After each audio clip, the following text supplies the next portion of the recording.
Gawa naman tayo ng tanghalian. Ang lulutuin ko ay Chinese-style pork asado. Mamaya abangan nyo. Mukha itong pang-resto. Ang ginamit ko rito ay pork belly na hinati-hati ko. Lagyan ng 1/2 cup sugar, 1/4 cup toyo, 4 na kutsara ng oyster sauce, 4 na kutsara ng banana ketchup, 1 teaspoon 5 spice powder para maglasang inchik ito, bawang, at 2 kutsarang canola oil.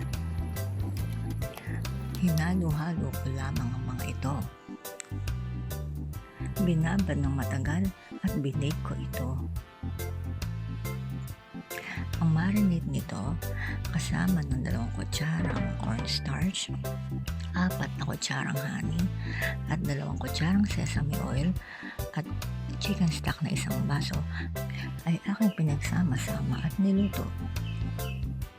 Haluin hanggang sa lumapot ito. Ito ang magiging sabaw ng ating pork asado. Kompletong recipe nito ay nasa dulo. Sa dessert naman tayo ay dumako. Gumawa muna ako ng cinnamon sugar. Nasasabing na saba ito ang pangkukot ko.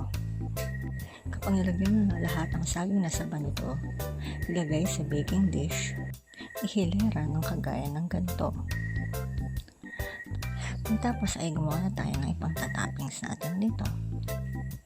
Oatmeal, asin, vanilla, asukal, at raisins ay pinaghalo-halo at inilagay sa ibabaw ng ating saging.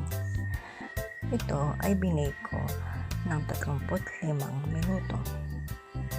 Ito na ang kalabasan ng ating ginawang pagluluto. Ang pork asado ay nilagay ko sa ibabaw ng kanin na may nilagang carrots at mango beans at may binlanch na repolyo.